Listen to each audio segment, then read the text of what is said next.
사도신경으로 신앙 고백하시겠습니다. 전능하사 천지를 만드신 하나님 아버지를 내가 믿사오며 그 외아들 우리 주 예수 그리스도를 믿사오니 이는 성령으로 잉태하사 동정녀 마리아에게 나시고 본디오 빌라도에게 고난을 받으사 십자가에 못 박혀 죽으시고 장사한 지 사흘 만에 죽은 자 가운데서 다시 살아나시며 하늘에 오르사 전능하신 하나님 우편에 앉아 계시다가 저희로서 산자와 죽은 자를 심판하러 오시리라. 성령을 믿사오며 거룩한 공예와 성도가 서로 교통하는 것과 죄를 사하여 주시는 것과 몸이 다시 사는 것과 영원히 사는 것을 믿사옵나이다. 아멘. 찬송가 211장 찬송하시겠습니다.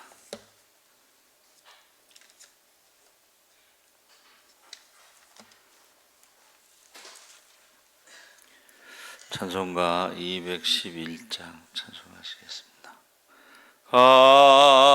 값비싼 향유를 주께 드린 막달라 마리아 본받아서 향기로운 산제물 주님께 바치리. 사랑의 주 내 주님께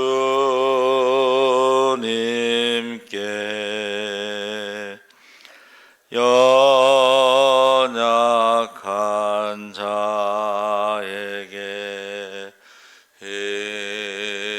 힘을 주고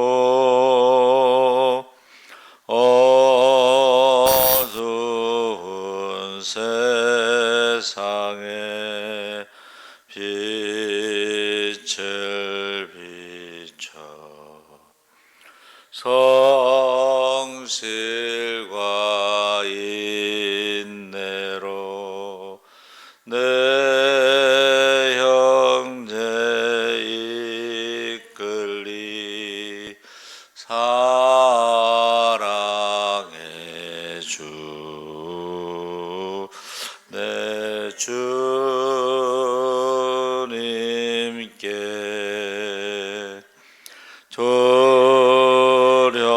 두려움 마음에 소망 주고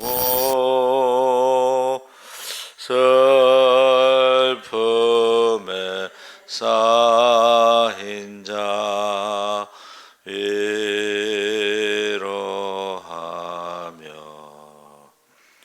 길 잃은 자들을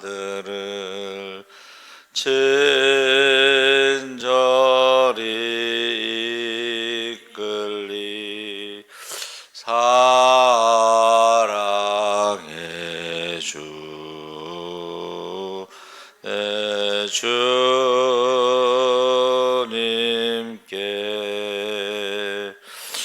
인생의 황혼이 깃들어서 이 땅의 수고가 끝날 때에 주님을 섬기다 평안히 가리라. 사랑의 주 내 주님께.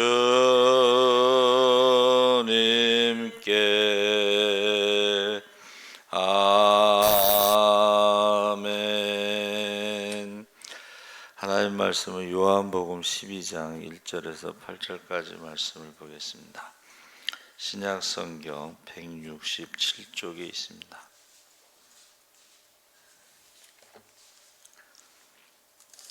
12장 1절에서 8절까지 우리 다 같이 읽겠습니다. 6월절 엿새 전에 예수께서 베다니에 이르시니 이곳은 예수께서 죽은 자 가운데서 살리신 나사로가 있는 곳이라. 거기서 예수를 위하여 잔치할새 마르다는 일을 하고 나사로는 예수와 함께 앉은 자 중에 있더라. 마리아는 지극히 비싼 향유고 순전한 나드 한 근을 가져다가 예수의 발에 붓고 자기 머리털로 그의 발을 닦으니 향유 냄새가 집에 가득하더라. 제자 중 하나로서 예수를 잡아줄 가룟 유다가 말하되 이 향유를 어찌하여 300데나리온에 팔아 가난한 자들에게 주지 아니하였느냐 하니 이렇게 말함은 가난한 자들을 생각함이 아니요 그는 도둑이라. 돈계를 막고 거기 넣는 것을 훔쳐감이로라. 예수께서 이르시되 그를 가만두어 나의 장례할 날을 위하여 그것을 간직하게 하라. 가난한 자들은 항상 너희와 함께 있거니와 나는 항상 있지 아니하리라 하시니라. 아멘. 할렐루야. 잘 오셨습니다. 감사합니다. 오늘 말씀의 제목은 마리아를 가만두라. 자, 베다니는 이제 예루살렘에서 한 2km 떨어진 마을인데 제가 생각할 때는 이제 거지 마을로 생각을 하고 있습니다. 12장 1절 8절에 가장 아름답고 거룩하고 또 다른 한편으로는 가장 세속적인 이야기가 또 기쁨이 넘치거나 슬픔이 가득한 한편에 그 사파처럼 보이는 이야기가 나옵니다. 그래서 한 집에서 예수님을 위한 잔치가 벌어졌는데 마리아와 마르다 그 오빠 나사로가 사는 집으로, 그래서 예수님이 갈 때가 그 마지막 그 고난 주간에 예루살렘에 갔다가 이제 돌아와서 갈 곳이 정말 없었다 이런 생각이 들어요. 그래서 마르다와 마리아, 나사로는 결국 고아잖아요, 고아. 그래서 삼남매가 어렵게 사는 그 집에서 아마도 나사로를 살려주셨기 때문에 잔치를 벌린 것 같습니다. 그런데 갑자기 이 마리아가 비싼 향유 나드 한 근을 들고 예수님 발 앞에 무릎을 꿇고 앉아서 향유를 예수님 발에 붓고 머리털로 발을 닦았다. 이제 뜻밖의 행동으로 보이는데 예수님의 제자인 가룟 유다가 마리아의 행동을 못마땅하게 여겨서 그것을 팔아서 가난한 사람들을 구제하는 게 낫지 않느냐 하고 이제 책망하는 거죠. 근데 이제 가룟 유다가 아마도 이제 돈괴를 헌금을 관리했기 때문에 그 향유의 값을 300데나리온이라는 것을 알고 있었던 것 같습니다. 근데 이것이 1년이 365일이죠. 그러면 이제 우리가 보통 52주 거기에 이제 공휴일을 빼면은 한 360일이 되는데 그 1년치의 그 연봉, 그러니까 노동자들의 연봉으로 따져도 한 3천에서 4천만 원어치의 향유를 쏟아 부은 거예요. 그러니까 이게 가룟 유다의 말이 더 사람들에게는 맞다 이렇게 생각할 수도 있고, 그러면 예수님도 왜 이렇게 했느냐 이렇게 이제 책망을 하실 줄로 알았는데 가만두어라 이렇게 말씀하셨어요. 그것이 이제 우리 성경에 우리가 읽은 성경에는 간직하게 하라 이렇게 해석이 되어 있는데 번역이 되어 있는데 다른 성경에는 장례를 위해서 미리 준비했다 이렇게 되어 있습니다. 예수님의 장례를 위해서 1년 동안 모았다는 거예요. 근데 우리는 이 장례를 위해서 준비됐다 1년 동안 모았다라는 그 성경 번역이 우리가 가지고 있는 성경에는 그게 잘 안 나오니까 1년 동안 시집 가려고 3천만 원에서 4천만 원 정도의 돈을 모았다 이렇게 이제 해석을 했거든요. 근데 장례를 위해서 1년 동안 준비한 것으로 결혼을 위해서가 아니고 그래서 이것이 요즘에 요새 젊은 사람들이 쓰는 말이 뭐가 있냐면 이번 생에는 포기했다 그런 말을 써요. 고시원 가격이 올라가면 한 끼를 줄여야 된다는 거예요. 밥을 줄여서 고시원 가격을 올려준다. 그런데 10년 동안 고시원 그 비를 깎아준 그 주인을 죽였어요. 그 살인 사건이 난 거죠. 10년 동안 고시원비를 깎아준 은혜도 모르고 주인을 죽인 사건이 일어났습니다. 이게 다 뭐예요? 돈 때문에 그런 거예요. 돈 때문에 이제 그런 사건이 일어난 것입니다. 그래서 지금 제자들이 12제자와 예수님이 어디 뭐 집도 없고 돈도 없고 그러면서 전도 여행을 돌아다닐 때 돈이 많이 필요하겠죠. 그런데 이제 성경에서는 가룟 유다의 그 말에 뭐라고 했어요? 6절에 이렇게 말함은 가난한 자들을 생각함이 아니요 그는 도둑이라 돈꾀를 맞고 거기 넣는 것을 훔쳐가미로라 이렇게 요한이 말하고 있는 것입니다. 사도 요한이. 그래서 공동 번역의 예수님께서 이것은 내 장래 일을 위하여 하는 일이니 이 여자 일에 참견하지 말라. 가난한 사람들은 언제나 너희와 함께 있겠지만 나는 언제나 함께 있지 않을 것이다. 다시 말하면 예수님에 대해서 두 가지 지금 해석을 할 수가 있는데 예수님의 당신의 장례를 미리 준비하는 것이다. 그러니까 마리아가 결혼을 위해서 준비한 게 아니고 이 3천만 원에서 4천만 원 정도 되는 그 나들을 예수님의 장례를 위해서 1년 이상 준비한 것이다. 이렇게 말씀하셨습니다. 그래서 여기서 마리아가 누구인가라는 질문을 하는데 본문에서는 마리아와 마르다와 나사로 이렇게 설명하고 있죠. 근데 우리가 찬송가에 뭐라고 돼 있어요? 막달라 마리아로 나오죠. 이게 마리아라는 사람이 그 당시에는 흔한 이름이에요. 제일 마리아라는 이름이 성경에 많이 나옵니다.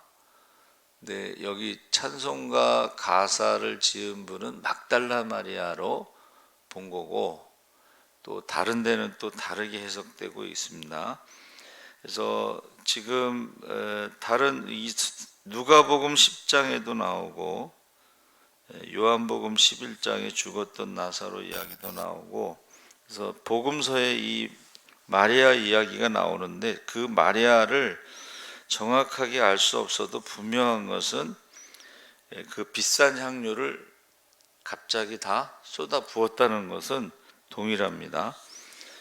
그래서 마태복음 26장, 마가복음 14장, 누가복음 7장에도 나오는데 누가복음에는요 죄를 지은 한 여자가 이름은 나오지 않지만 바리새인 집에서 식사를 하고 있던 예수님에게 와서 울면서 예수님 발에 입을 맞추고 향유를 부었다. 이것을 보면 그 마르다와 나사로의 동생 마리아는 아닌 것 같아요. 제가 볼 때는. 왜냐하면 바리새인 집에서 식사를 하는 도중에 갑자기 나타난 거니까. 그래서 이 향유 사건이 한 번만 일어난 것은 아니다, 이렇게 보고 있습니다. 그런데 이 향유 사건에 대해서 이 기독교의 신앙의 본질이 여기 있다. 그래서 유월절 어린 양, 자, 그 장소와 시간이 정확하게 나와 있는 거죠. 유월절 어린 양에 대해서, 원래 유월절은 이제 엿새 전에 그렇게 돼 있죠, 본문에. 그래서 엿새 전에 이제 유월절을 준비하는데, 유월절은 다 아시죠? 애굽의 10번째 재앙인데 죽음의 천사가 넘어갔다. 유월이라는 것은 패스 오버, 양의 피가 묻어 있는 집을 넘어갔다, 이제 그런 뜻입니다. 그것을 기념하는데 세례 요한이 1장 29절에 보라 세상 죄를 지고 가는 하나님의 어린 양이로다. 그래서 그 유월절 어린 양으로 죽임을 당하는 것으로 예수님의 죽음에 대해서 지금 증언하고 있는 거죠. 그래서 이 향유 사건이요, 세상의 기준으로 보면 이해할 수 없는 사건이 된 거예요. 사실은 지금 얼마나 젊은 사람들이 힘들게 살아가고 있는데 그거를 갖다가 한 번에 쏟아붓냐, 이해할 수 없는 사건인데, 그런데 여기서 중요한 것은 이 유월절 어린 양이라는 것이 죄로 인해서 파멸당할 수밖에 없는 운명에 처해 있다는 것을 우리에게 가르쳐주고, 이 세상에서는 자기 성취를 위해서 자기 중심으로 살아가도 만족함이 없다는 것을 이야기하고 있는 것입니다. 그러니까 죄로 말미암아 이 세상에 무엇에 올인하더라도, 지금 마리아가 향유를 다 부은 것처럼 세상에 올인하더라도 세상에서는 만족함이 없지만, 그러나 예수님에게 올인했을 때는 영원한 생명을 얻는다는 것, 그 가치를 말해주고 있는데, 예수님께서 비유로 말씀하실 때에 장사꾼이 값진 진주를 발견하면 어떻게 한다는 거예요? 그 가치를 알기 때문에 모든 것을 팔아가지고 그 진주를 사는 것처럼, 또 밭에 감추인 보물을 발견하면 그걸 덮어요. 전쟁이 일어나면 보물을 밭에다 감춘다는 거예요. 그러면 그 보물의 가치를 아는 사람은 다른 걸 다 팔아가지고 그 밭을 산다는 거예요. 남들은 모르는데 자기는 알고 있기 때문에. 그래서 여기서 세상에 그 무엇도 올인했을 때 만족함을 주지 못하지만 우리가 예수님에게 올인했을 때는 영원한 생명을 얻는다는 것을 지금 마리아가 보여주고 있다는 거예요. 그것은 그가 갑자기 돌발 행동을 해서 그 향유를 그냥 바친 게 아니라는 거예요. 근데 우리가 이제 그 전에 부흥회 같은 거 하면 막 갑자기 감동을 받아갖고 집을 바치는 사람들이 있잖아요. 그러니까 전도하다 보니까 가족들하고 상의를 안 하고 집을 바치는 경우가 있어요. 근데 이제 어느 교회는 큰 헌금을 하잖아요. 그러면 확인을 해요. 이게 가족들하고 상의가 돼서 바친 거냐. 그래서 아니라고 그러면 헌금을 받지 않는 교회도 있어요. 안 그러면 그 가정이 깨질 수가 있습니다. 요번에 일본의 그 총리, 아베 총리 죽인 그 청년이 왜 죽였다고 그래요? 엄마가 통일교회에 빠져가지고 다 거기다 바치니까 가정이 깨지고 어려워져서 그랬다, 그렇게 얘기했잖아요. 그러니까 저는 그게 맞다고 생각을 해요. 그 시골에 어떤 목사님이 이제 교회를 건축하려고 그러는데 서울 사는 부자가 자기가 교회 건축원금을 다 하겠다고 그러더라는 거예요. 그러면 그 사람이 이제 교회의 주인이 될 수 있으니까는 목사님이 거절을 했대요. 그리고 n분의 1로 벽돌 몇 장 해서 모든 성도들이 벽돌 헌금을 해서 교회를 건축했다는 이제 그런 얘기를 들었습니다.